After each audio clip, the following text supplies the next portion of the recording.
नमस्कार, मैं जनवक्ता शिवम गौतम। जिस तरीके से राजीव गांधी फाउंडेशन को लेकर रोज नए नए खुलासे हो रहे हैं, उसी के तहत आज भारतीय जनता पार्टी के राष्ट्रीय अध्यक्ष जगत प्रकाश नड्डा ने एक बार फिर सोनिया गांधी को कटघरे में खड़ा कर दिया और उसके साथ साथ कटघरे में खड़ा किया है मनमोहन सिंह नाम के भारत के सबसे बड़े अर्थशास्त्री को, जो इस देश का 10 साल तक प्रधानमंत्री भी रहा था। जगत प्रकाश नड्डा ने आज बताया कि किस तरीके से PMNRF यानी कि प्रधानमंत्री राष्ट्रीय राहत कोष से भी राजीव गांधी फाउंडेशन को पैसा दिया जाता था, जिसकी अध्यक्षा थी सोनिया गांधी। उसमें ट्रस्टी था राहुल गांधी और 2 और ट्रस्टी थे, भारत का वित्त मंत्री P चिदम्बरम और भारत का प्रधानमंत्री मनमोहन सिंह। अब आप समझ सकते हैं कि सरकारी पैसा जो कि देश के लोग दान करते थे आपदाओं के लिए या दूसरे तरीके की मदद के लिए, उस पैसे को सोनिया गांधी, राहुल गांधी, प्रियंका वाड्रा के NGO को डाइवर्ट कर दिया जाता था। इसी को लेकर सवाल उठाया है जगत प्रकाश नड्डा ने और उन्होंने कहा है कि देखिए, NSC की चेयरमैन है सोनिया गांधी और RGF यानी कि राजीव गांधी फाउंडेशन की भी चेयरपर्सन है सोनिया गांधी, और एक जगह से पैसा उठाकर वो दूसरी तरफ दे देती है। और NSC के ही निर्देशन में मनमोहन सिंह प्रधानमंत्री के तौर पर भारत की सरकार को चलाते रहे थे 2004 से 2014 के बीच में। इसी कड़ी में पहले खुलासा हुआ था कि किस तरीके से चीनी दूतावास और चीनी सरकार से भी इस NGO को पैसा मिला था। और तो और जाकिर नायक नाम के कुख्यात एक जो इस्लामी कट्टरपंथी था, उसके फाउंडेशन ने भी इसको 50 लाख रुपए का दान दिया था। तो इस तरीके से पैसा लिया जाता था और इसका उपयोग कहाँ किया जाता था वो भी हम आपको बताएंगे। और PMNRF के अलावा ये पैसा भारत सरकार के कई मंत्रालय से दिया जाता था। भारत सरकार के 7 मंत्रालय इस संगठन को पैसा दिया करते थे, जो कि सोनिया गांधी की देखरेख में चला करता था। राहुल गांधी और प्रियंका वाड्रा इसके सदस्य थे, ट्रस्टी थे। मनमोहन और P चिदम्बरम भी इसके ट्रस्टी थे।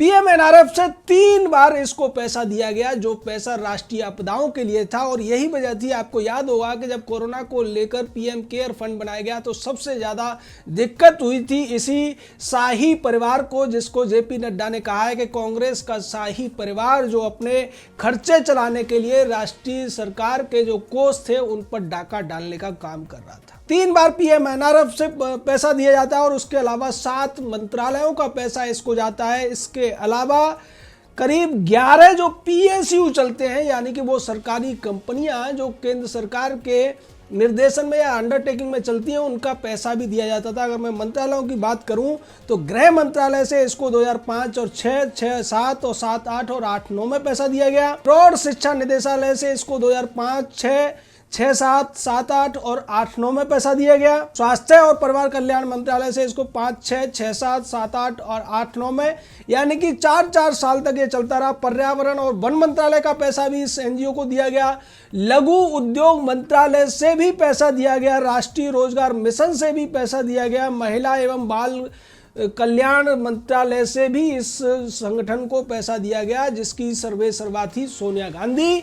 और इसके 2 प्रमुख ट्रस्टी थे प्रियंका वाड्रा और राहुल गांधी। साथ ही साथ भारत का वित्त मंत्री रह चुका P चिदम्बरम और भारत का प्रधानमंत्री रह चुका मनमोहन सिंह भी इसके ट्रस्टी थे। जिन PSU ने इसको पैसा दिया उनका अगर मैं जिक्र करूं तो उसमें LIC का नाम सबसे पहले आता है, फिर सेल आता है यानी कि steel authority of India limited, GAIL आता है, gas authority of India limited. और गेल ने तो इसको 2005-6 से लेकर 2012-13 तक लगातार पैसा दिया, आप समझ सकते हैं।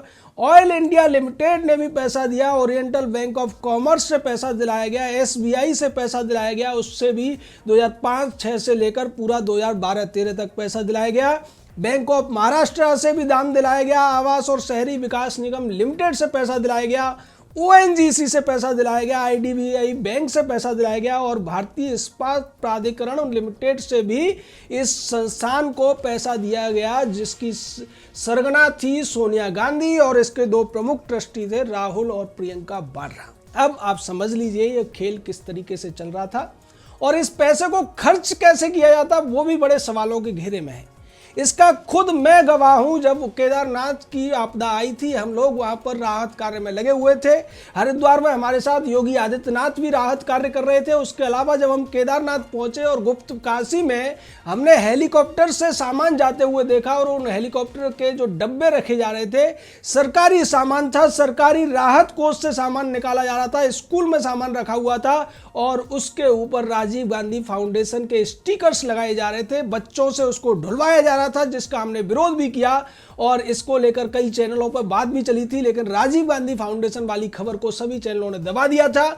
वहां जो अनियमितताएं हो रही थी उसको मुद्दा बनाया गया था और जब राजीव गांधी फाउंडेशन ने अपनी रिपोर्ट दी तो उसमें बताया कि 5.5 लाख रुपए का उसने राहत सामग्री बांटी थी केदारनाथ की आपदा के समय पर। अब आप समझ सकते हैं कि सरकारी जो दान आता है उसमें से सामान भेजा गया और उसका भी बिल बना दिया गया। भारत सरकार के 11 पीएसयू इसको दान देते हैं, 7 मंत्रालय इसको दान देते हैं और पीएम राष्ट्रीय राहत कोष से इसको 3 बार फंडिंग दी जाती है। उसके अलावा भी इनका पेट नहीं भरता है और ये चीन से फंडिंग लेते हैं, चीनी दूतावास से फंडिंग लेते हैं। और उससे क्या होता है वो भी मैं आपको बता देता हूँ। चीनी दूतावास से जो फंडिंग ली गई थी उसके द्वारा इन्होंने एक स्टडी कराई थी, free trade between India and China, यानी भारत और चीन के बीच में अगर मुक्त व्यापार होता है तो इसके क्या फायदे होंगे और कितना फायदा भारत को मिलेगा, इसको लेकर एक स्टडी कराई गई। और उस स्टडी के आधार पर मनमोहन सिंह ने 2004 से लेकर 2014 तक इतना ज़्यादा चाइना का इंपोर्ट बढ़ा दिया कि भारत का जो भुगतान संतुलन था, जो व्यापार संतुलन था, वो 33 गुना बढ़ गया। आप समझ सकते हैं कि चीन को हमें जितना पैसा देना था वो 10 साल के मनमोहन के कार्यकाल में 33 गुना बढ़ गया। इसीलिए मैं मनमोहन सिंह को अर्थशास्त्री नहीं अनर्थशास्त्री कहता हूं, क्योंकि कोई भी अर्थशास्त्र होता है मित व्ययता का विज्ञान और अच्छी तरीके से पैसे के प्रबंधन का विज्ञान। लेकिन मनमोहन सिंह ने इस देश की अर्थव्यवस्था को जिस तरीके से तार-तार किया, बर्बाद किया, और उसका एक सबसे बड़ा उदाहरण ये है कि मनमोहन सिंह का लक्ष्य था कि चीन के साथ में भारत का व्यापार $100 बिलियन को पार कर जाना चाहिए। अगर आज की डेट में उसको बात करें तो ये 7 लाख करोड़ से ज़्यादा का होना चाहिए, लेकिन आज इसकी जो स्थिति है, ये 2014 का लक्ष्य था उनका। आज 2020 में मोदी सरकार की अच्छी नीतियों की वजह से ये अभी 5.5 लाख करोड़ के आसपास है, जिसको मनमोहन सिंह 2014 में ही 7 लाख करोड़ करना चाहते थे।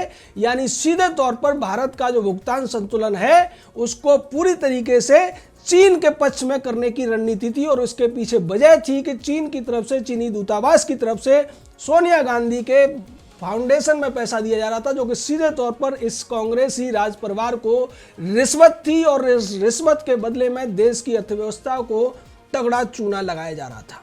इसी बात को लेकर भारतीय जनता पार्टी ने आज जब हमला बोला है तो कांग्रेस की तरफ से रणदीप सुरजेवाला ने कहा कि आज जब हम गलवान पर सवाल पूछ रहे हैं, देश की सीमाओं पर सवाल पूछ रहे हैं, देश की सुरक्षा पर सवाल पूछ रहे हैं, तो भारतीय जनता पार्टी अलग तरीके की बातें कर रही है। वो सुरक्षा पर जवाब नहीं देना चाहती, बेकार की बातें कर रही है। यानी भ्रष्टाचार की बात करना, इनके कुकर्मों की बात करना, इनके पापों को जनता के सामने लाना बेकार की बातें हैं।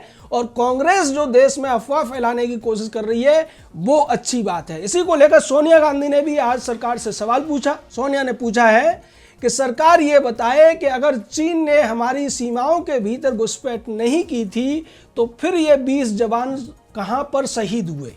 यानी सोनिया आज उसी बात को कहती नजर आ रही है। कल तक इसको बेटा कह रहा था, आज उसको मां कह रही है। ये वही बेटा है जो देश की सरकार से सवाल पूछता है, जब सर्जिकल स्ट्राइक होती है उसके सबूत मांगता है, जब एयर स्ट्राइक होती है उसके भी सबूत मांगता है, और पाकिस्तान की पीठ थपथपाने का काम करता है, जिसको पाकिस्तान ले जाकर यूएन में कोर्ट करता है। आज वही बात चीन कर रहा है। चीन आज कांग्रेस पार्टी के नेताओं की बातों को आधार बनाकर पूरी दुनिया में यह संदेश देने की कोशिश कर रहा है कि भारत की सेना कमजोर है, भारत अतिक्रमण कर रहा है, भारत ने अपनी सीमाओं को एलएसी के आर पार करने की कोशिश की है। जबकि ये जो एलएसी का ही मुद्दा है, यही कांग्रेस के लिए सबसे बड़ा सवाल है कि भारत की जो सीमा थी वो मैकमोहन रेखा से थी, फिर ये एलएसी कहां से आया। इस सवाल का जवाब न राहुल गांधी के पास है, न सोनिया के पास है, और न ही इन दोनों के जो बड़े रणनीतिकार हैं, चाहे चिदम्बरम हो या फिर वो मौनी बाबा मनमोहन सिंह हो, उनके पास भी नहीं है। एलएसी बना दिया गया चीन के द्वारा।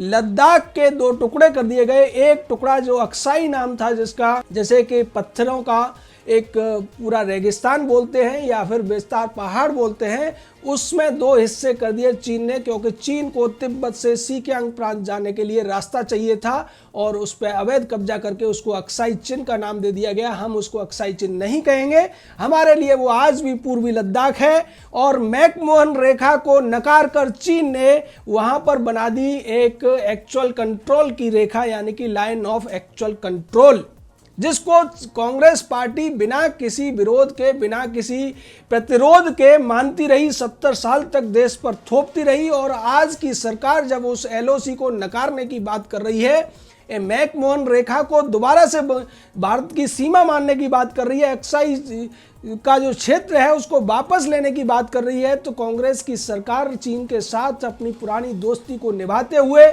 जिसका कि एक समझौता हुआ था 2008 में कांग्रेस पार्टी और कम्युनिस्ट पार्टी के बीच में, उसको आगे बढ़ाने के लिए आज सरकार से सवाल पूछ रही है। एक तरफ वो कहती है कि जवानों का बलिदान है तो हम उनको नमन करते हैं, लेकिन सरकार ये बताए कि ये बलिदान कहां हुआ था, गलवान के किन किन क्षेत्रों पर चीन ने कब्जा किया हुआ है, जबकि चीन बार बार ये कह रहा है कि कब्जा भारत ने कर लिया है और चीन उससे घबराकर डैम चौक में सेना की तैनाती बढ़ा रहा है, क्योंकि उसे पता है कि अब भारत केवल गलवान की बात नहीं करेगा, भारत गलवान से अंदर तक जाएगा और पूरे के पूरे अक्साई लद्दाख को अपने कब्जे में लेकर ही रहेगा। और इसी से देश का ध्यान भटकाने के लिए, देश में अफरा तफरी मचाने के लिए कांग्रेस पार्टी ये सवाल उठा रही है। लेकिन आज जो सवाल भारतीय जनता पार्टी ने उठाए हैं, सबूतों के साथ उठाए हैं, क्योंकि पीएम एनआरएफ से 3 बार पैसा गया, भारत सरकार के 7 मंत्रालय से पैसा गया, भारत के 11 पीएसयू से पैसा गया और उसके अलावा तमाम बड़ी बड़ी कंपनियों को भी मजबूर किया गया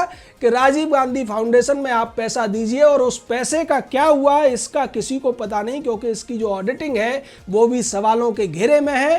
हम जब रायबरेली गए थे, अमेठी गए थे, तो हमने आपको दिखाया था कि किस तरीके से सम्राट साइकिल की जो जमीनें थी उसको राजीव गांधी फाउंडेशन के नाम पर अवैध रूप से राहुल और सोनिया ने कब्जा कर रखा था। और वहां पर जब हमने गार्ड से जाकर पूछा था, ताला लगा हुआ था, वो कह रहा था कि यहाँ पर महिलाओं को ट्रेनिंग दी जाती है। करोड़ों की जमीन, जनता की जमीन पर कब्जा कर लेते हैं राजीव गांधी फाउंडेशन के नाम पर, अरबों रुपए का घोटाला कर देते हैं। और जब सवाल पूछा जाता है तो कहते हैं कि पहले ये बताओ कि चीन ने हमारी कितनी सीमाओं को कब्जे में ले रखा। ये कांग्रेस की रणनीति है, लेकिन अब कांग्रेस को जवाब देना पड़ेगा। सब कुछ जनता के सामने है और सोशल मीडिया का जमाना है, ये कितनी भी कोशिशें कर लें, लाल हरे चैनल इन्हें बचा नहीं पाएंगे और भ्रमजीवी पत्रकार भी इन्हें नहीं बचा सकते हैं। हिसाब तो देना पड़ेगा। जय हिंद, जय भारत।